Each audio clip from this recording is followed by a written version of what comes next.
Boa tarde, regressamos hoje à antena da Rádio Altitude, numa tarde de chuva, para mais uma edição de Sexto Sentido, a tertúlia que pode seguir no 90.9 ou aqui no Facebook do Altitude, além, naturalmente, do altitude.fm. Connosco temos esta tarde para conversarmos um pouco sobre o que ocorre por cá e pelo mundo. Fidélia Pissarra, Ludovina Margarido e Paula Camilo, bem-vindas.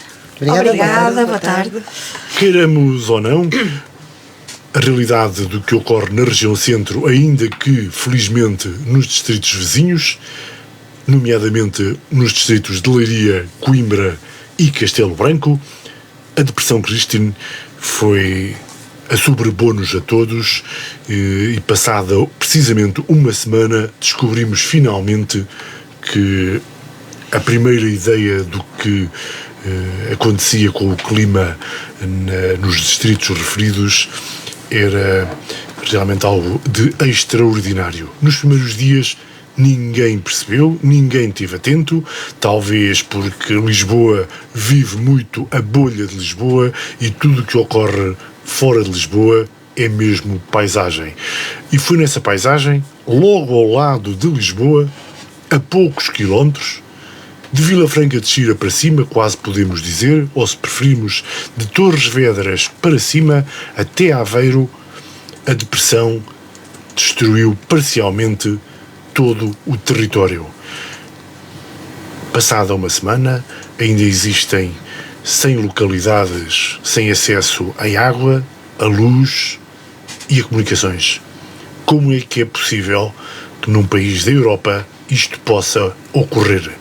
A culpa é, obviamente, do clima, mas como é que todos podemos conviver com esta realidade, sabendo que as autoridades, os governantes, quem seja, ao cabo de uma semana, ainda não sabem muito bem como ajudar as pessoas a conviver com a normalidade?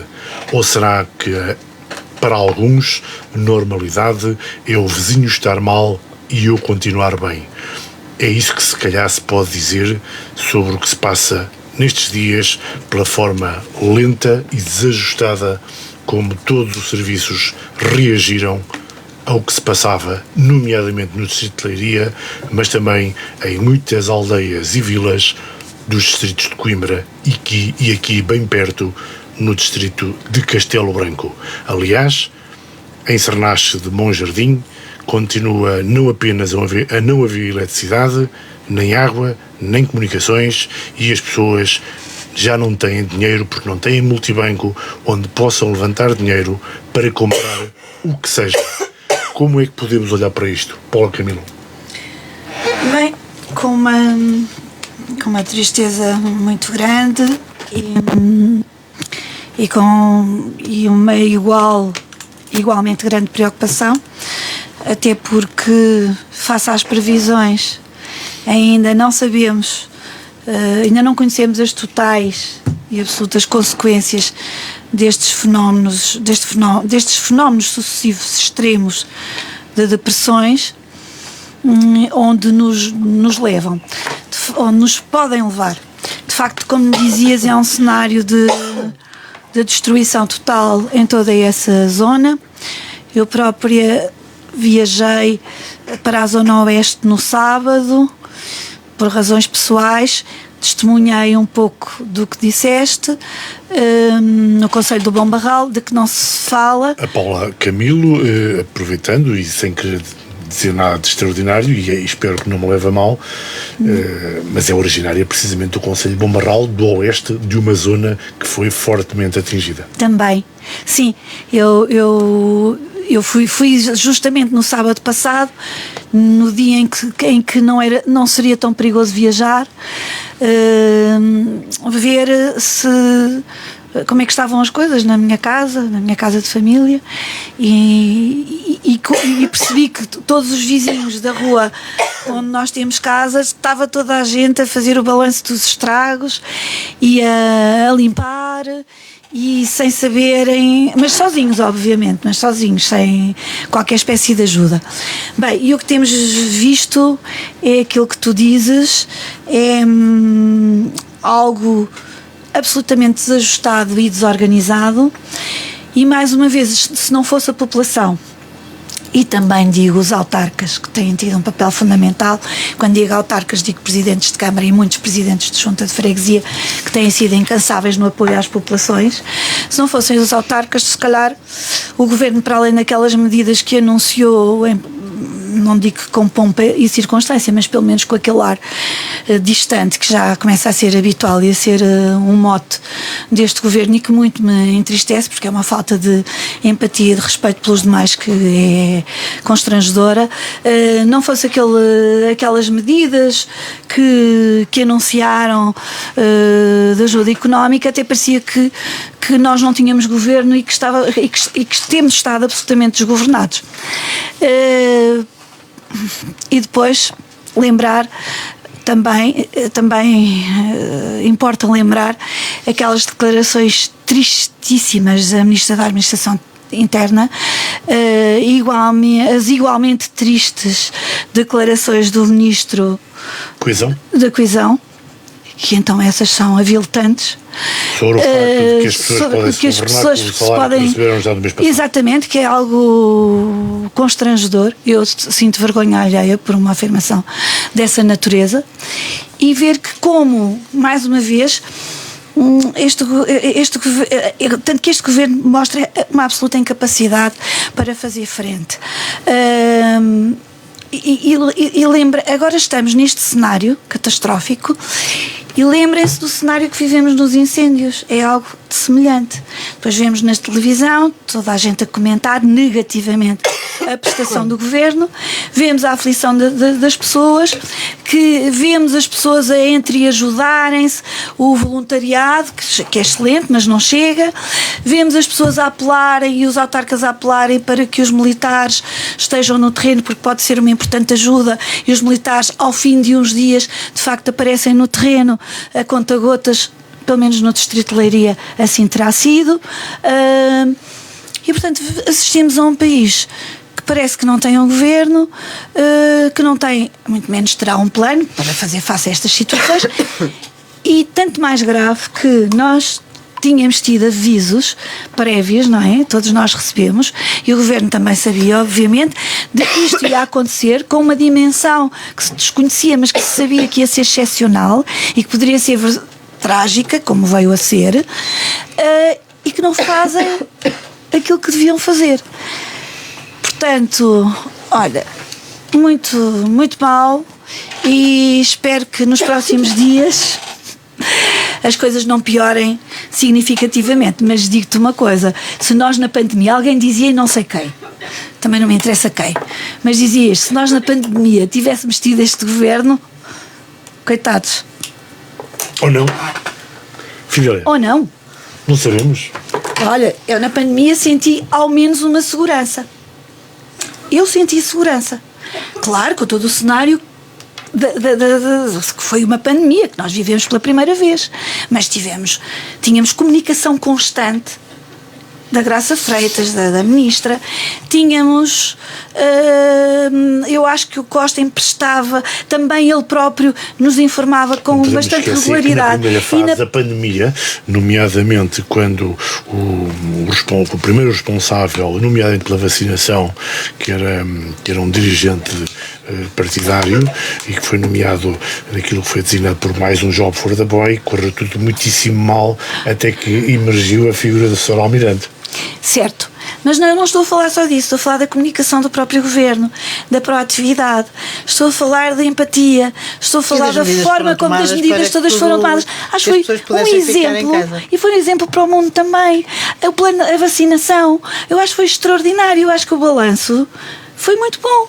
Apesar de tudo o que aconteceu, da mortalidade que houve e tudo, acho que foi muito bom. Nestes momentos de tragédia, porque nós sabemos que com as alterações climáticas isto vai acontecer, e vai acontecer com mais frequência.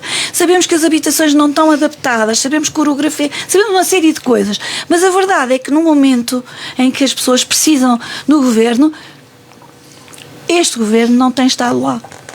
Ou lá, está lá, fechado. Eu concordo com tudo o que a Paula disse, com o que a Paula disse. Eu penso que foi, de alguma forma, a imagem que me fica pela negativa foi o nosso primeiro-ministro aparecer em terreno de operações de salvamento e resgate. Praticamente era isso, não era salvamento e resgate, mas era trabalho de reconstrução e de levantamento dos estragos, com uma comitiva de automóveis de alta gama e cilindrada, pois acho muito bem que pertencem são figuras de Estado e devem-se deslocar a condizer, mas depois foi toda a atitude dele como se estivesse a olhar, desculpem a expressão, como um boi para palácio. Ora, eu penso que nessa altura ele ainda não devia ter consciência da gravidade nem da dimensão do que eram os estragos. Nem ele nem ninguém. Quer dizer, as pessoas que sofreram, as pessoas que sofreram tinham. Poderemos dizer até que ponto é que o Primeiro-Ministro ou os governantes não têm a obrigação de estar devidamente informados, de recolherem toda a informação sobre o que se passa no terreno. Os autarcas penso que tinham, o autarca de Leiria tinha a consciência, porque ele sofreu também na pele, e eu penso que eles deviam ter reunido logo com os autarcas, mas não era à tarde, era de manhã, assim que abrissem os olhos. Deviam ter mobilizado o exército, porque ainda agora eu não estou a falar, quer dizer, é impossível, humanamente impossível, porque para já não há mão de obra. Nós ficámos muito indignados e estávamos muito preocupados com a quantidade de imigrantes, mas agora nós não temos mão de obra nem para reconstruir, nem para construir, e portanto havia só na minha perspectiva, não percebo grande coisa de proteção civil, haveria que mobilizar o exército para ir ajudar a acudir às populações, a tapar telhados. Morreram 2 cidadãos. 2 ou mais? Eu estou a falar dos que caíram do telhado. Supostamente 3. Supostamente 3 por onde? Foi o mais recente. E há 494 pessoas até hoje que foram para o hospital de Leiria, sendo que a maioria delas foi precisamente por pequenos acidentes ou grandes acidentes a compor os telhados. Porque não é concebível, quer dizer, que um cidadão de 63, de 70 anos tenha que ser ele a subir ao telhado. Não estou a falar de pobreza, ou estou a falar de alguma deficiência da construção, mas pura e simplesmente porque não havia quem lá fosse fazer o que ele teve que fazer, e que depois acabou por ter este desfecho trágico. E isso aí poderia ter sido evitado, e poderia ter, ou seja, as consequências da catástrofe e da tempestade poderiam ter sido mitigadas com a ajuda do exército, desde logo. Ele só apareceu, penso que passado 2 ou 3 dias. Primeiro começou por aparecer a meia dúzia. Sim. A primeira ao quinto dia que apareceu, foram chamadas 14 pessoas, 14 militares. Pronto, ao quinto dia, portanto ainda foi pior do que eu estava a imaginar, 14. Porque eu pensei que... Não, a primeira chamada foram 2 viaturas e 4 militares. Foram de visita, porque as primeiras pessoas a entrar no terreno foram 14 para fazer vigilância. Uma pequena prospecção. Vigilância. Eles não têm culpa nenhuma, ainda nos chamou, não é? Não há exército, a verdade é que não há exército. Pronto, é isso que nos diz, não há exército, portanto não há exército, as empresas não têm pessoal, portanto não há mão de obra. As grandes empresas também não têm um espírito de solidariedade para poderem socorrer. Aqui mesmo que haja solidariedade, se não houver, se tivermos milhares e milhares de habitações destelhadas, com portas partidas e com os acessos todos vedados por queiram árvores, quer dizer, a solidariedade, não se traduz apenas em dar dinheiro ou em dar bens. Claro que quer dizer, terá que haver mão de obra que ajude a reconstruir o que foi destruído. Já lá vamos. Ludovina, primeira abordagem. Como viste tudo isto? De uma forma muito pesada, muito triste, porque isto foi um autêntico drama. E foi um drama, foi um drama obviamente maior para quem o tem estado a viver. Achas que já todos percebemos a dimensão da tragédia? Não, eu acho que não, e as imagens que vão surgindo são ainda poucas do que se passou por lá. Vão chegando relatos de amigos, de pessoas que continuam sem água, sem luz, sem comunicações. Portanto, quando isto tudo for restabelecido e essas pessoas puderem dar finalmente o seu testemunho, eu acho que vai cair o Carmo e a Trindade. E isto porquê? Porque eu acho que realmente sabíamos o que é que ia acontecer. Sabíamos que vinha aí um comboio de tempestades. Que é assim que é chamado o fenómeno. A culpa é do anticiclone dos Açores, não é? Mas, coitado, também ninguém, se calhar também tem ordenado em atraso, portanto, não é possível determinar como é que tudo isto se passou sem haver, nos lugares onde isto aconteceu, de imediato uma identificação do que é que se está a passar aqui. Quer dizer, temos informação, temos satélites, temos drones, temos não sei o quê, deviam ter sido colocados logo pessoas no terreno para dar militares no terreno antes das coisas acontecerem, inclusivamente, para poder dar resposta aos primeiros problemas que iam surgir. Já tivemos a pandemia, acho que ainda ouvi tipo ir lá fora, peço desculpa aqui com a minha tosse, mas a Paula falou na pandemia. Já tivemos a pandemia, já tivemos o exemplo do apagão. E estes exemplos vão continuar a suceder-se. Porquê? Porque mas temos a reação parece que estamos a aprender.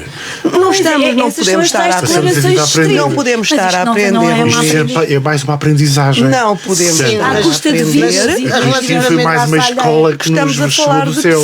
Mas, por exemplo, relativamente aos lares da terceira idade e ao centro de justiça, parece que não aprendemos nada. Se houve alguma fragilidade estrutural que ficou destapada com a pandemia, foi o atendimento e o funcionamento dos nossos lares. E quer dizer, a mim parece-me inconcebível que um lar não tenha que ser obrigado a dispor de um plano de gerador. De um gerador. De um gerador. Sim. Tem idosos, tem idosos ventilados, precisa. Quer dizer, a mim parece-me inconcebível. Escolas também. Escolas. Mas mais do que mas escolas, que as pessoas dormem e são mais dependentes. E que portanto, há toda uma, digamos que uma linha de funcionamento das coisas que é muito desleixada.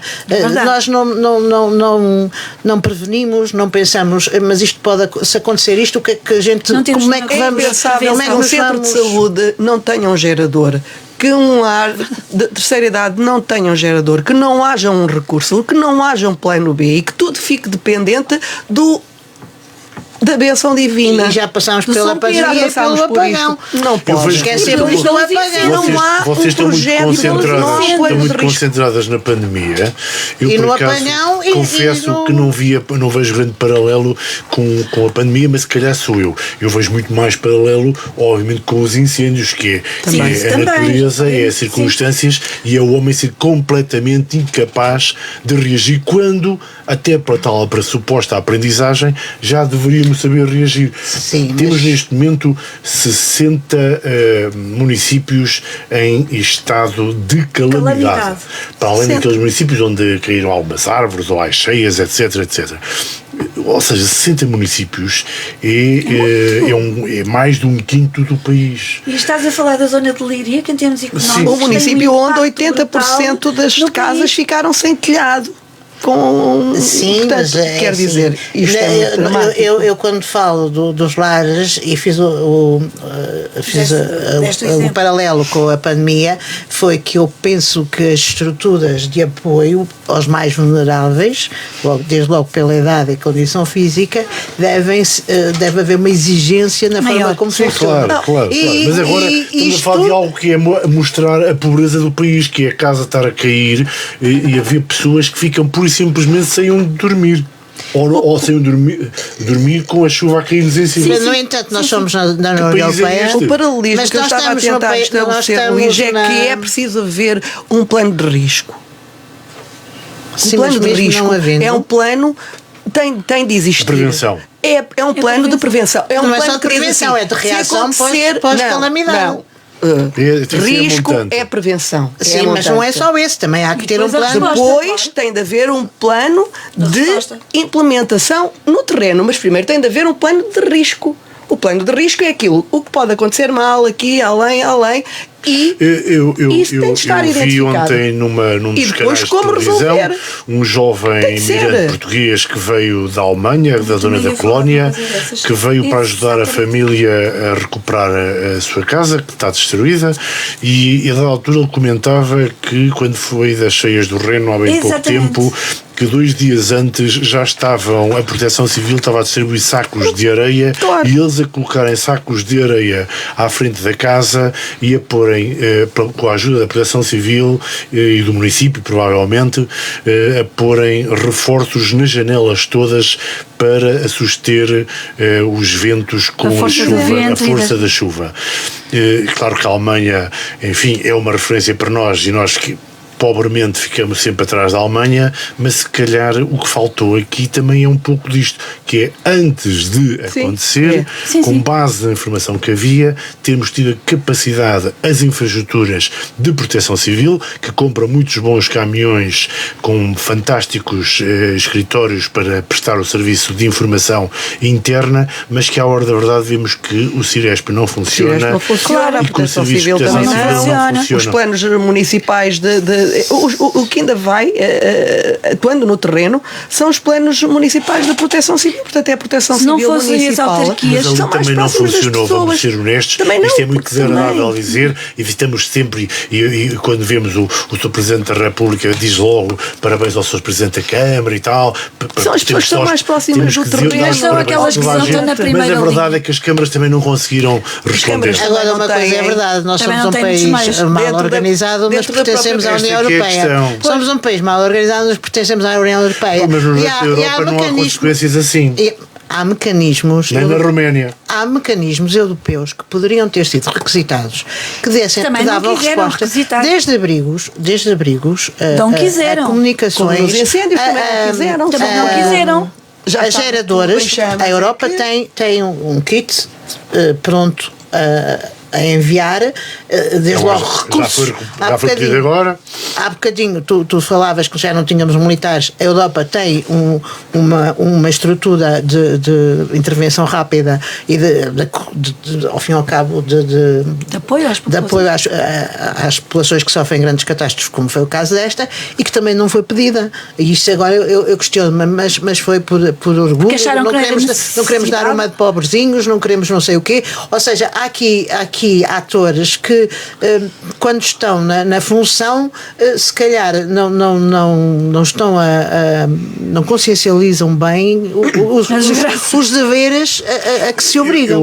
Eu olho para aqui para o lado, para a Espanha, onde se sabia que também ia haver Aquela consequências envolvência que deste estás a falar. comboio. Não, ainda não Ah, estou agora a do falar. comboio, Vamos falar estás a falar. depois disso, mas Pois. agora estou a falar deste momento. Sim, também chegou lá. Foi daqui para Madrid. Chegou com menos Já tinha percorrido, intensidade, perdeu como é força no óbvio. caminho. As nossas serras abateram. Perdeu a força no crescer, caminho. Mas mesmo assim, hoje o Governo Regional da Andaluzia, que é toda a parte sul, portanto faz fronteira, digamos assim, com o Baixo Alentejo e com o Algarve, paralisou para precaver-se para aquilo que poderá ocorrer acontecer. na próxima noite. Isso é um plano de gestão de risco, ponto final. Ou seja, a UME, que é a Unidade de Proteção Civil e de Bombeiros Profissional Espanhol. de toda a Espanha, a UME está na rua por todos os municípios do sul de Espanha, está na rua A por prestar todos os apoio. municípios a antever. Em prevenção. Em prevenção. Em prevenção.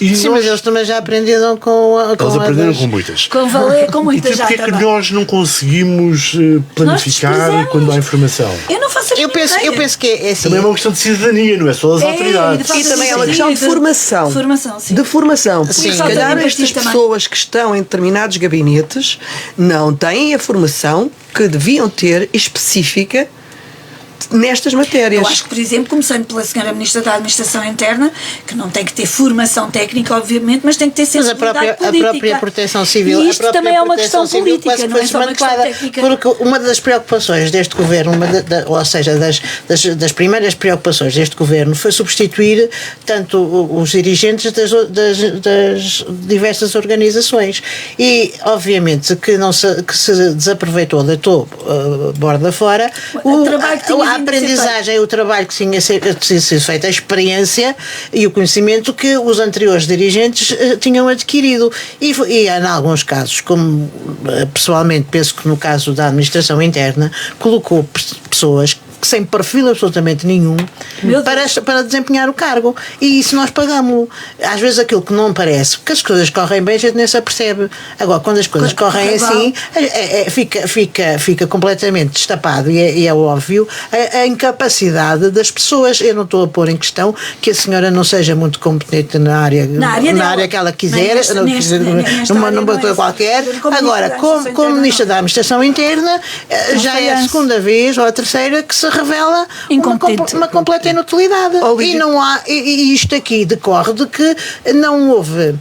Depois, pior do que isso, a própria Proteção Civil também não tem os mesmos dirigentes, foram todos substituídos ou foram todos movidos para o outro lado. E, portanto, não há ninguém que tenha um conhecimento ou que tenha uma visão do quadro geral já consolidada. Chegam ali, parece que andam todos a aprender, como ela disse, ainda estamos a perceber. Eu vou dar um exemplo aqui de uma pessoa que se tem mantido ao longo dos anos e que se calhar foi fundamental. É um exemplo que me estou a lembrar, haverá muitos outros certamente, mas que tem tido um papel fundamental na gestão, na gestão hídrica, na gestão das barragens, que é o Pimenta Machado, à frente da APA. Sim, mas é porque já lá está no século. Que tem um conhecimento, provavelmente a pessoa com mais conhecimento de todos estes fenómenos no país. E quando Espanha liberta as suas barragens, e somos nós que levamos com aquela água, ele vai gerindo, responsabilidade desta pessoa, ele sabe o que faz. Ele sabe o que faz cirurgicamente. Estamos a libertar água para evitar as cheias, e mesmo assim estão a acontecer. Claro, agora, é para mitigar os efeitos, não é? Dentro das cidades também é preciso criar zonas de esponja, não é cimentar tudo e empedrar tudo, é preciso isso criar já nos leva a outra questão, não é? Mas não construir no leito do rio. Não construir nos leitos do rio. É não construir no leito do rio. Exatamente. E estamos a assistir, por causa dos incêndios de derrocadas constantes, e temos habitações construídas em zonas de derrocada, como aconteceu na Madeira, mas aqui no continente também. Sesimbra está, por exemplo, em risco gravíssimo de derrocada de edifícios, porque se constroem em zonas onde não se devia, e temos vários exemplos. Mas isso só vem confirmar que é importante manter os dirigentes em determinadas áreas. E criar um grupo de trabalho multidisciplinar, mas para trabalhar mesmo, e para que isto tudo fique. Cruzar dados, cruzar informação, para quando um dirigente tiver de tomar decisões, estar rodeado dos melhores e saber aquilo que vai fazer. Porque vamos ver, este mapa de onde esta situação surgiu vai coincidir com o mapa dos últimos incêndios, desde Pedrógão até aos incêndios do ano passado. Portanto, a falta de floresta... Leiria, o que aconteceu na zona, no Pinhal de Leiria. Sim, o que não ardeu agora caiu com o vento. Caiu tudo. Caiu com o vento, porquê? Porque as árvores protegem do vento. Protegem se estiverem bem enraizadas. Agora voltamos ao conhecimento. Que tipo de árvores? Que espécies de árvores? Com rajadas de 200 km, como vimos, aliás, no Pinhal de Leiria, as árvores foram cortadas pelo meio. Está bem, mas já tínhamos visto também os grandes incêndios. É brutal. Vamos falaram já do caso de Valência. Aumenta a intensidade. A dana foi mais concentrada, nomeadamente porque os ribeiros desapareceram na região baixa de Valência, e o Carlos Mação acabou por ter que se demitir depois de ser chamado durante meses de assassino ano e vimos também como os próprios reis de Espanha levaram com lama na cara quando fizeram visita, ou seja, a revolta popular. Isto porquê? Porque, segundo a população, o governo regional autonómico de Maçom limitou-se a informar por mensagens, como cá também. Sim, e não atuou, nomeadamente fechando, encerrando todos os serviços e dizendo às pessoas não apenas para ficar em casa, mas obrigando-as a ficar em casa. Essa responsabilização foi o que vimos em Valência. Cá também tem que haver essa responsabilização política. O que é essa responsabilização? Exigir a demissão da Ministra da Administração Interna, exigir a demissão do chefe da Proteção Civil, do Primeiro-Ministro. Qual é essa responsabilização? No meio de tanta desgraça,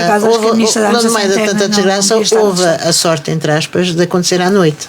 Ou seja, durante a noite em que as pessoas estavam todas recolhidas em casa. Porque se fosse durante o dia, eu penso que o número enfim, teria acontecido a catástrofe. A tragédia teria sido muito maior. Sim. Agora, é assim, alguém vai ter que ser responsabilizado. Mas eu não acredito. Em Valência foi a seguir ao almoço, portanto, uma hora em que toda a gente estava na rua e foram apanhados nos carros. Acho que este governo, acho que este governo não tem nenhuma sensibilidade para demitir quem quer que seja. O Jorge Coelho que se demitiu quando caiu porque era responsável direto. Porque era responsável direto. Exatamente. O caso com o Jorge Coelho nunca foi devidamente explicado, para ter melhor outra para aqui, porque ele tinha tido uma reunião 15 dias antes e nada aconteceu. Exatamente. Portanto, não me parece que... Eu sei que se usa muito, nomeadamente pelo PS, a admissão dele não justificou nada, nem adiantou de nada. Para mim, os responsáveis destas coisas que não agem no momento certo têm de levar com a coisa que aconteceu e resolvê-la até ao final. Esse é que é o castigo para essas pessoas. Não há a responsabilização política, é resolver e o mais rápido possível e estar junto das populações. Porque é isso que as pessoas precisam. Hoje Marcelo fez uma coisa que mais nenhum fez e continua a fazer. O estar próximo das pessoas. E sujeitou-se a ir lá e foi. Podem dizer o que quiserem, mas é o único. Dizer o que quiser. Esteve um carinho. As pessoas têm que... Ontem, uma notícia chocou-me que uma Câmara Municipal teve de contratar uma empresa de segurança para não roubarem os geradores. Mas como é que isto é possível? Este país é isto. Quer dizer, os geradores são roubados e a polícia... Onde está? O exército, onde está? Foi preciso ir buscar. E a população esteve a fazer. A população esteve a rondar. Somos governados por outsourcing, pronto. Sabes, a ideia que eu tenho é que não há uma. Não é só a falta de conhecimento, é uma falta de sensibilidade. Aquilo que dizíamos há bocado, de empatia, uma falta de respeito. Não se conseguem pôr o lugar que é dos outros, brutal, não conseguem. No dia em que isto estava a acontecer e que há uma reunião de Conselho de Ministros, creio que num domingo, não foi num sábado, foi num domingo, os senhores que entravam, os senhores ministros e secretários de Estado, porque acho que foi uma reunião alargada dos membros do governo, entravam, ao lado alguém segurava no guarda-chuva, porque claro, também faz parte da mordomia, ou seja, não é só o carrão, que é conforme o cargo que se exerce e que pronto, nós até aceitamos, é também alguém ao lado que leva o guarda-chuva enquanto o povo estava nas circunstâncias em que estava. Isto é qualquer coisa, é uma coisa que não é de uma falta de... Eu sinceramente sinto-me envergonhada. Foi aquilo que disse há pouco. Sim, eu não me revejo nisto. Eu não me revejo neste tipo de atitudes. Sim, porque ninguém podia prevenir. Houve uma certa displicência quanto aos avisos meteorológicos. Eles também não foram todos dados por baixo. Porque isto nunca nos acontece a nós, é sempre aos outros. Diziam que, ou seja, eles anunciavam rajadas de vento no máximo 190 km por hora e elas ultrapassaram em muito. Agora, a partir daí, quer dizer, isso não havia como. Pronto. Até se tolera que não tivessem reagido. Agora, a partir daí. Deixa-me dar aqui uma nota. Eu acho que também se deviam retirar consequências isto não é que, obviamente, eu discordo do que acabaste de dizer. É dar uma nota para dialogarmos. Tal tem a ver um pouco com a reação, com o civismo, com o aceitarmos, com a cidadania. Claro. Recordo que na Guarda, há poucos dias, estava previsto o tal nevão, o maior nevão dos últimos 20 anos, Sim. que não ocorreu, e a Câmara Municipal da Guarda e creio que não foi só a Câmara da Guarda, houve outras câmaras que tomaram medidas e fecharam tudo ou quase tudo, o que podiam fechar, digamos assim, nomeadamente as escolas. Mas fizeram bem. E imediatamente, como de facto não houve esse nevão, eu que ouvi, foi, nós na redação, nós aqui na Rádio Altitude, recebemos imediatamente muitas pessoas a queixarem-se e a usarem vários impropérios em relação a quem tomava as decisões, a Câmara da Guarda e as demais câmaras. E com coragem. E é assim que tem de ser. Não temos cultura nenhuma de segurança. Mais vale prevenir que remediar. Não temos cultura nenhuma. Ou seja, exatamente, nós temos que nos preparar para o pior. Perante a informação que era o maior nevão dos últimos 20 anos, os responsáveis encerraram algumas coisas, mas toda a gente criticou. Porque de facto o nevão não chegou. Toda a gente é um exagero. Mas quando eu falei de que estava previsto, quer dizer, os meteorologistas não têm. A meteorologia não é uma ciência exata. Os meteorologistas não têm forma de saber exatamente a que horas, em que sítio é que aquela rajada vai soprar. Mas o cidadão reage mal. Não temos cultura. Ou seja, ficamos chateados se a intempérie chega e não nos obrigaram a ficar em casa. Mas agora e ficamos chateados se nos obrigam a ficar a casa e a intempérie não é tão grave como. Sim, mas agora imagina que as escolas tinham sido abertas e eu penso que foi uma boa decisão, que foi prudente e que tinha-se ficado como aconteceu. Mas agora não estou a ver a ao cabo de 3 ou 4 dias dias, o autocarro escolar ficou parado no meio da estrada. Não foi numa cidade, foi no Monte Moro, Monte Moro, entre Castrodeira e Sinfãs. E que o autocarro escolar ficou parado no meio e depois tiveram que lá ir buscar as crianças. Quer dizer, os cidadãos, nós também não podemos ter esta atitude paternalista de andar a indicar a cada pessoa coisas básicas que é tudo do bom senso. Quer dizer, as pessoas devem.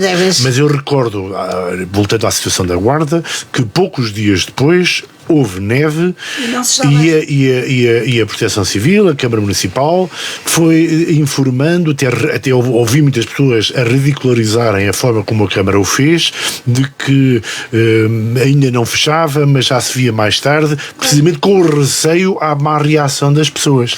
Se calhar devia ter fechado logo, não é? Porque na primeira vez as pessoas achavam todas muito mal que fechassem. Mas no outro dia, quando ficamos. Mas espera aí, não é que ficamos.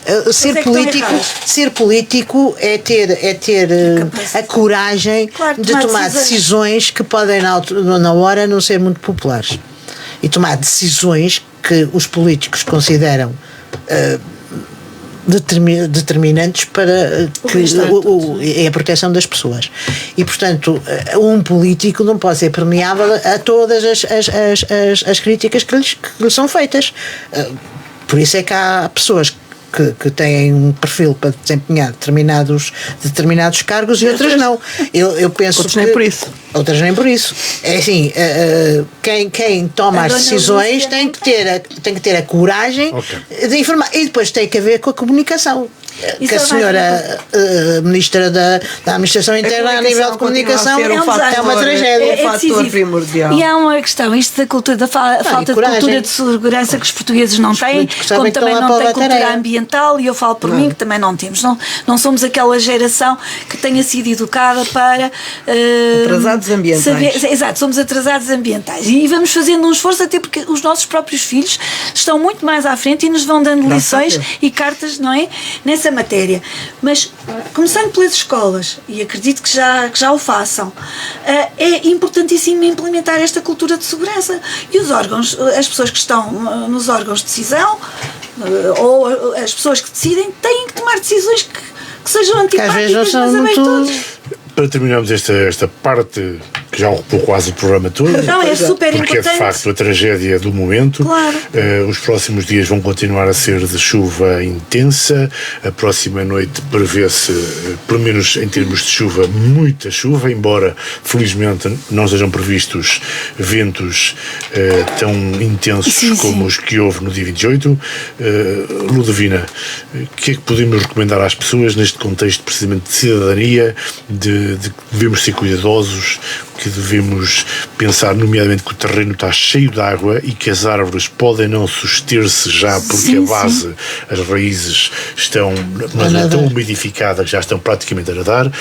e até porque tu, na Maúnça, tens essa preocupação ambiental, até que ponto é que as árvores que estão espalhadas pela cidade, pela nossa cidade, pelas outras cidades, não têm que ser podadas de outra forma, rebaixadas, etc, etc, Sim, para quando ocorrem situações como a que temos a viver neste momento e que tudo indica irão ocorrer muitas outras vezes, é verdade, não caiam em cima dos carros, para não dizer não caiam em cima das pessoas.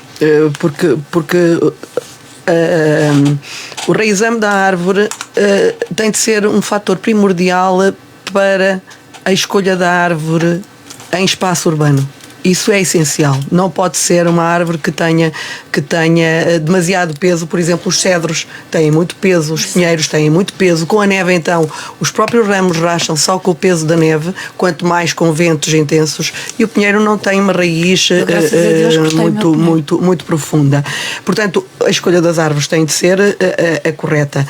Sendo árvores adultas, têm de ser cuidadas, obviamente, pelo município. Não são aquelas podas já camarárias, chamadas podas camarárias. Por exemplo, na Maúnça, quando as árvores saem de lá para ser plantadas em outros sítios... Não é o meu setor, atenção. Mas há alguma recomendação no sentido de haver o cuidado de não as deixar crescer para ficarem muito altas? Sim, sempre que fazemos alguma ação de reflorestação ou na floresta, ou que as pessoas, a mim particularmente, me solicitam árvores, eu dou sempre a recomendação. Onde plantar, como cuidar e realmente essa parte da poda e do desrame, digamos assim, que tem de ser feito. Principalmente não coloquem árvores muito perto das casas, por todos os motivos. Eu cortei uma ano passado e agora, em situações de risco como estas, não estacionem o carro por baixo da árvore.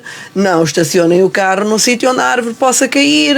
Ou se conseguirem colocar. Exatamente, se conseguirem que seja mais longe, molhem-se, apanhem uma chuvinha, mas coloquem o carro em segurança, fechem bem as janelas, fechem as persianas também. Não façam deslocações desnecessárias. Não andem na rua se não for preciso. Perto das árvores. Arranjem o tal kit. As casas que levaram com as árvores em cima, não foram só os carros. Bom, mas também não podemos esquecer que as árvores vão crescendo, e nomeadamente onde há zonas de cabos de eletricidade, depois ao cair a árvore leva os cabos de eletricidade e leva o telhado, leva tudo. E ficamos sem luz por causa disso. Exatamente, muitas vezes isso então também acontece. Então passa a enterrar os cabos, em vez portanto, de isso é que era. Era sobre isso que eu ia falar, que é a questão do futuro. A partir de agora, como é que devemos fazer, Fidélia, o país, como é que pode projetar-se no futuro com mais alterações, com alterações climáticas tão anunciadas, se isto pode ocorrer tantas vezes como alguns especialistas dizem no futuro. E que Portugal vai ser, os países vão ser atingidos.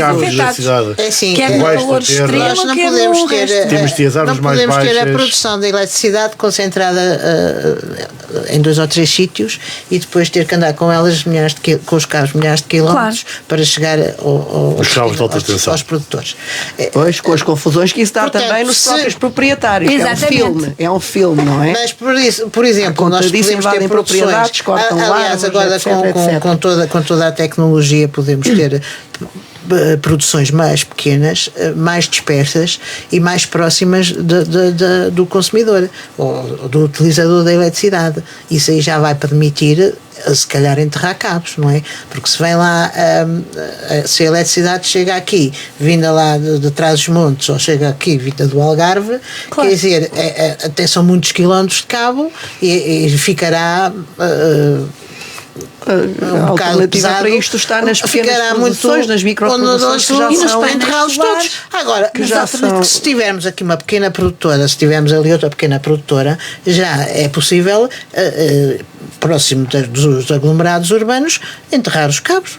Nós fomos um país que nos eletrificámos muito à pressa. Os bairros, as aldeias têm de ter, tal como tem o projeto a Aldeia Segura, que não é um bom exemplo, é um bom exemplo em termos de planificação, mas não é um bom exemplo em termos de estratégia, porque a maior parte das pessoas nem sequer sabe a sinalética que está lá, para que é que aquilo serve e quando é que se vão dirigir e quem é o responsável da aldeia por implementar o plano. Se calhar nem o Presidente da Junta sabe, mas é um projeto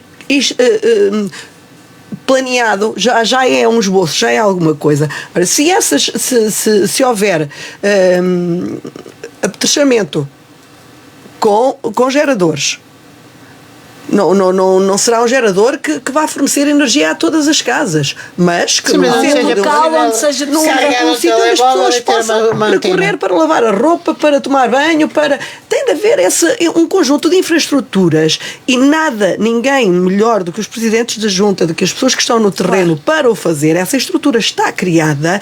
E eu disse isto há pouco tempo numa reunião em que estive em Espanha, em que uma senhora estava a dizer que havia milhões de euros para entregarem para a limpeza dos terrenos, que se associassem, porque havia montes de dinheiro para distribuir. E eu levantei-me no meio daquilo tudo, assim, tive de tossir e de respirar fundo, e disse: desculpe, mas estão a pedir para nos associarmos com os espanhóis, ou ouvir para as pessoas se associarem, para haver criação de mais associações de limpezas florestais, de produtores florestais. Existem milhares em Portugal.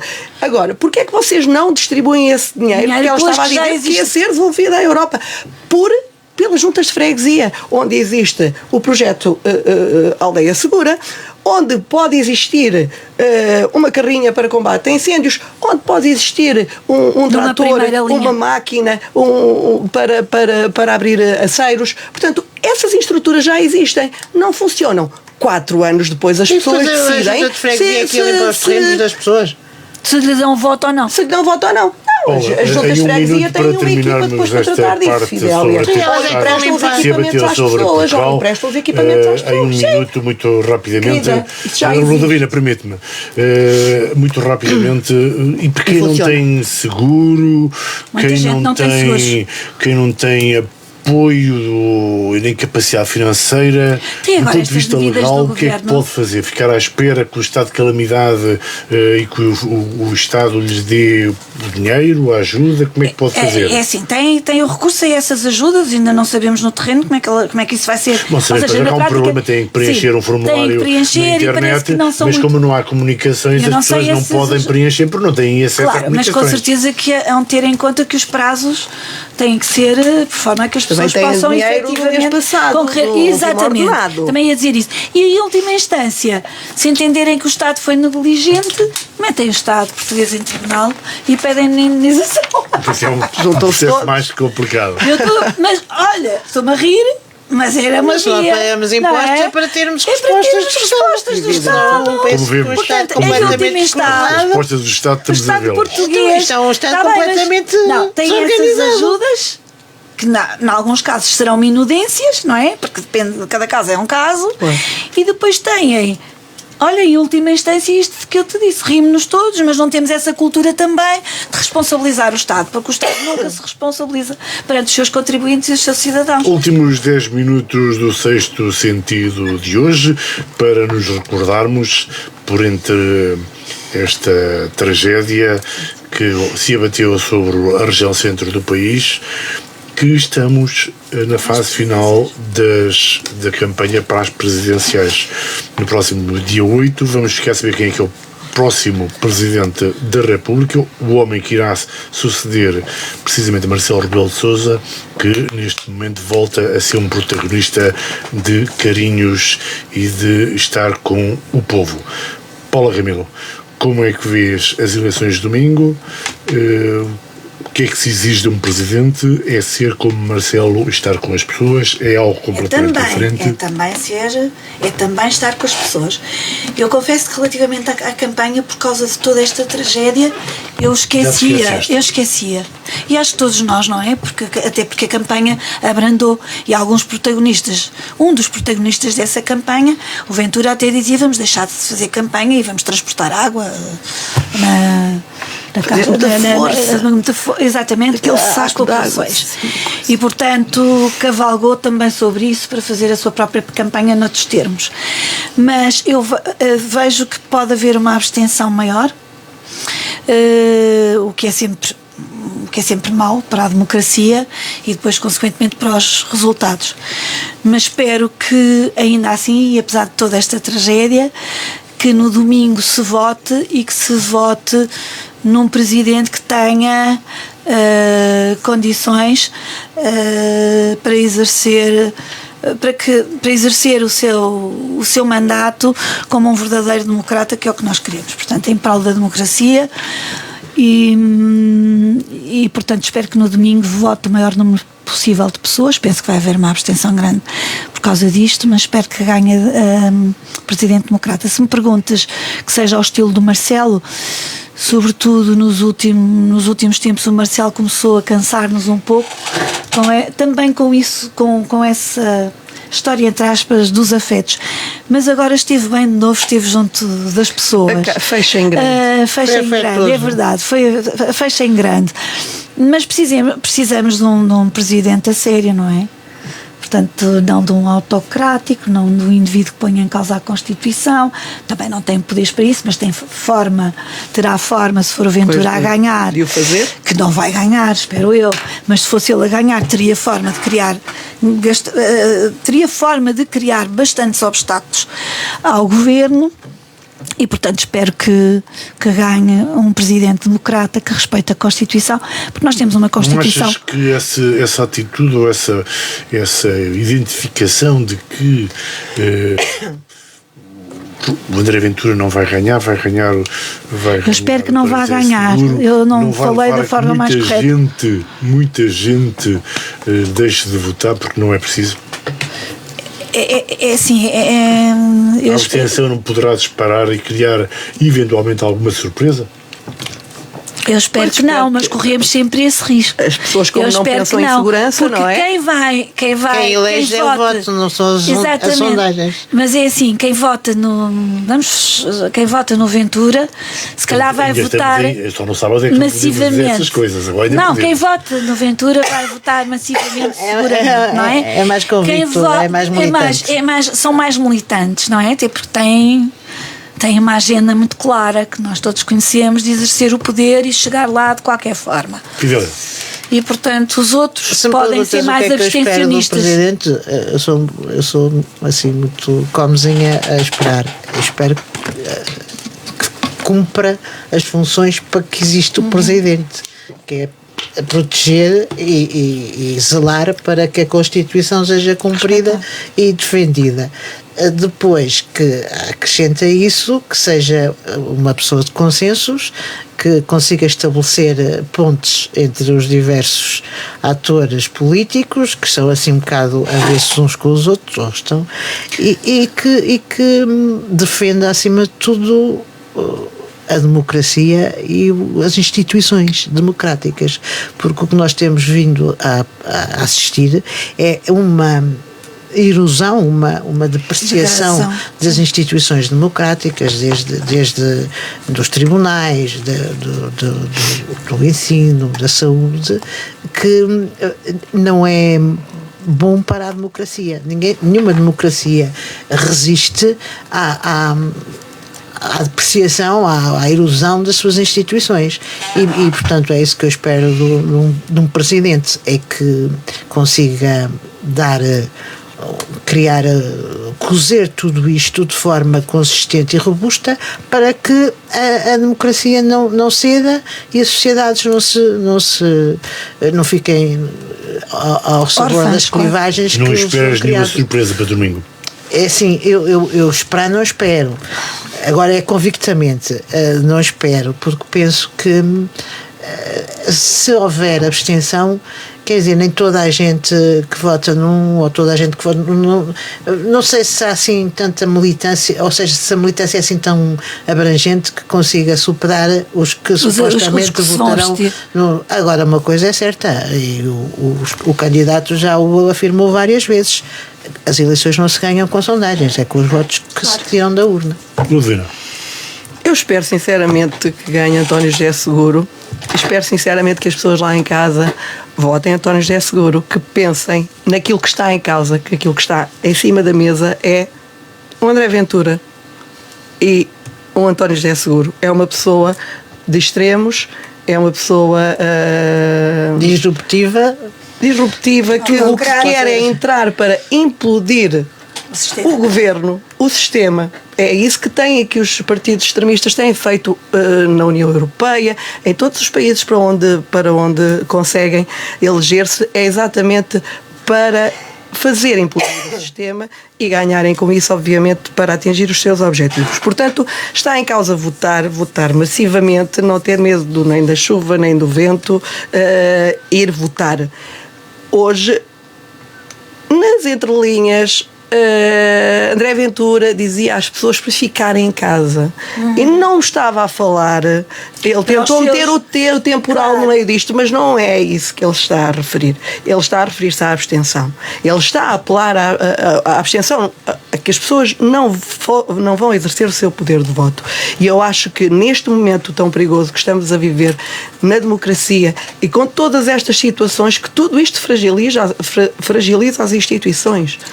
A resposta a estes problemas, a resposta na saúde, na habitação, são pressões enormes. As pessoas ficam zangadas, as pessoas ficam revoltadas com isto e, portanto, que essa revolta não se transforme em abstencionismo. Vamos às notas finais para terminarmos esta nossa edição.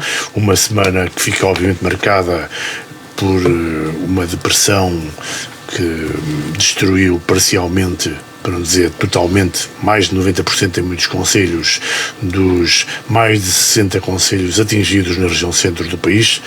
Paula Ramilo, notas finais. Então, não falando da semana, mas falando daquilo que aconteceu aqui na Rádio Altitude, porque acho que não houve um programa depois disso. Tu muito simpaticamente convidaste-me, a mim e ao António, não pudemos estar, mas foi a Fidélia esteve, eu vi nas fotografias num momento tão importante, porque deu-se início ao celebrar, nas minhas palavras, ao celebrar o 25 de Abril, sem ser 25 de Abril. Era de janeiro. Era de janeiro, 25 de janeiro. Fomos a primeiro. Portanto, e foram a primeira. O primeiro distrito onde foi reconhecido na íntegra a reportagem da primeira manhã da Liberdade. Exatamente, e foi aqui na Rádio Altitude. E foi aqui. A rádio mais antiga de Portugal. Eu não sei porque é que foi na Rádio Altitude, sei mais ou menos porque na altura disseste, mas não sei reproduzir rigorosamente, não é importante, mas foi aqui, exatamente. E portanto, parabéns também por essa iniciativa, e ainda que no 25 de janeiro acho que é de veras importante ter celebrado Abril mais uma vez, com essa revisitação, não é? Dos relatos radiofónicos e não sei se também televisivos, não sei, mas só radiofónicos, do que foi aquele dia. Portanto, é uma nota positiva para a Rádio Altitude e para todos nós. Eu também tinha essa nota, só para acrescentar que não foi bem uma revisitação. Pois eu não estive, eu interpretei que eu nunca assim. Foi mesmo uma primeira visita, ou seja, uma primeira audição, porque eu nunca tinha ouvido e como eu era muito miúda, as recordações que eu tenho desse dia, sendo certas. Sobretudo. Não, na televisão, porque quando o Exército tomou as instalações da RTP, não deixou sair ninguém para a rua e portanto, os nossos repórteres não puderam filmar, só às 4h30 que conseguiu fugir, e fiquei a saber isso precisamente nesse domingo, entre outras histórias deliciosas. Não me custou nada. Onde emergiu uma vez mais, como se houvesse dúvida sobre isso, a importância da Salgueiro Maia. Exatamente, e Salgueiro Maia. Exatamente. E eu que, como quem me conhece sabe que não tenho propriamente a paciência necessária para ouvir relatos muito detalhados, dei por mim a ouvir aquele, porque era como se fosse um filme sonoro era fechar os olhos e embarcar. Eu também não é preciso fechar os olhos, mesmo com os olhos abertos eu embarquei, mas depois como estava o autor como estava o autor da reportagem ali sentado ao lado, e ele acrescentou aquilo que não estava na reportagem e que depois eu também não sabia que aquilo, eu pensava que aquilo tinha sido uma aula de história também.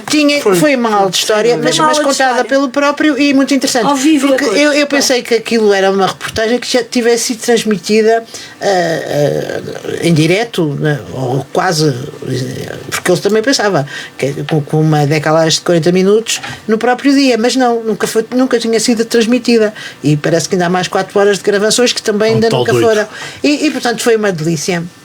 E pronto, só tenho a dizer à Paula que perdeu uma grande sessão, porque eu que sou um bocado exigente nestes eventos e que não me costumo entusiasmar, nem que sequer costumo aderir com tanto entusiasmo. Mas pronto, não gostaste imenso. Não, arrepender nunca me arrependia. Sim, mas fiquei deslumbrada pela positiva. Houve muitas pessoas que quando chegaram às 2h30 me disseram que pronto, tinham outras coisas para fazer, que iam ficar um bocadinho e depois que não levasse a mal, mas tinham que ir embora, e foram ficando.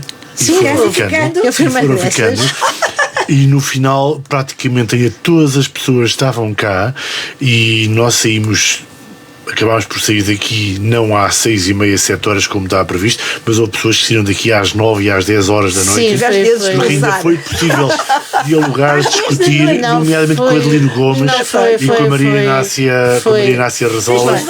Acaba por ser de facto toda uma tertúlia, para além do revisionismo, que não foi revisionismo, foi o conhecer. Sim, não foi revisitar. Revisionismo que foi novo. Notas finais para acabar. Eu tinha outra nota final já agora, é que pela primeira vez, e isto com consequência talvez das ações e das medidas deste governo, eu vi um anúncio de uma imobiliária a vender um empreendimento imobiliário, prédios e andares, em que o destaque não era a qualidade dos imóveis, não era a localização dos imóveis, não era enfim, o preço? Era a rentabilidade dos imóveis, ou seja, nós que estamos com tanta escassez de imóveis e que os preços estão exorbitantes, ninguém consegue chegar, agora o imóvel já não é um bem essencial para a habitação, mas sim porque dá 10% ao ano. Isto aqui, quer dizer, eu nunca pensei que chegássemos a isto. Pronto. E penso que as medidas que este governo tem tomado têm contribuído para esta situação. Ludovina. Olha, eu deixo 2 notas para além daquilo que já me desculpabilizei por não ter conseguido vir, para além de ter cá a minha família, era o meu dia de aniversário, portanto tive a casa cheia de amigos e familiares, graças a Deus, portanto foi por um bom motivo, e fica ao mote para tu fazeres isso numa segunda vez, numa segunda sessão, num sítio mais alargado. Deixo 2 notas finais ao Rui Ventura, a dois títulos, 2 letras gordas do vosso jornal Interior, nosso. Rui Ventura vota seguro no domingo. Muito bem, há alguém que decide dar voz e pôr-se do lado certo da história, como sempre o tem feito.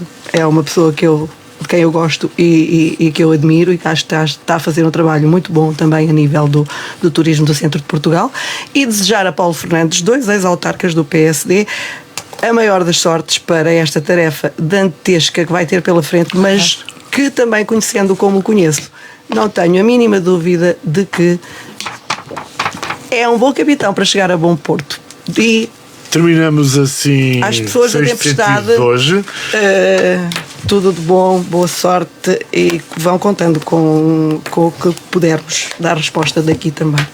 Terminamos assim mais uma edição do Sexto Sentido. Obrigado à Fidélia Pissarra, Paula Camilo e à Ludovina Margarida. Na produção, isto é Pedro Correia. Eu sou o Luís Batista Martins. Fiquem bem.